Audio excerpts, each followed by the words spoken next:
Ako po si Jerry Claveria, pinanganak noong December 31, 1965.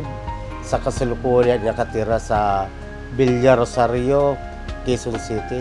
Ako po ay may karamdaman, hypertension, diabetic, panlalabo ng mata at kidney stone. Mahirap po ang mayroong hypertension. Minsan na lang, bigla na lang pong nagagalit at saka sumasakit po ang batok, nahilo. Sa diabetic, minsan nakukuhan din sa pagtulog, panay-ihi. Minsan hindi nakatulog din po ang aking asawa. Nag-aalala rin ang aking asawa. Lalo na po sa pagkain, mahirap po. Kung ano-anong pagkain na ilalatag po. Mahirap po na magkaroon ng lalabo ang mata. Lalo pag nagmumotor po, delikado po. Habang nagtitinda po, bigla na lang pong nahilo, apektado hanap buhay. Pag gano'n na po ang naramdaman ko, medyo naghahanap na akong tagabantay ng tindahan dahil hindi ko na kaya. Kaya yun, bawas na naman po sa kaunting kinikita namin. Naapektuhan ang financial budget ng pamilya. Imbis pambili na lang ng pagkain, naipunta na rin sa gamot. At saka lalo na sa pag-aaral ng anak, nababawasan. Kaya mahirap talaga po na mayroong sakit po. Nalaman ko po ang tungkol sa King Herbal na isa raw itong food supplement na nakakatulong sa may mga sakit.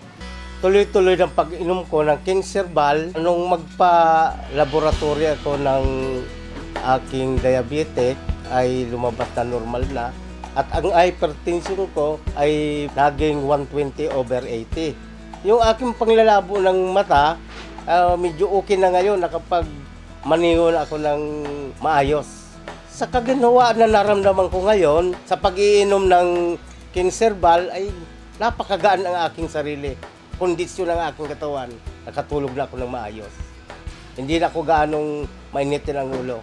Malaking natipid namin nang makilala ko ang King Herbal dahil medyo nakatipid na ako ng tungkol sa aking maintenance.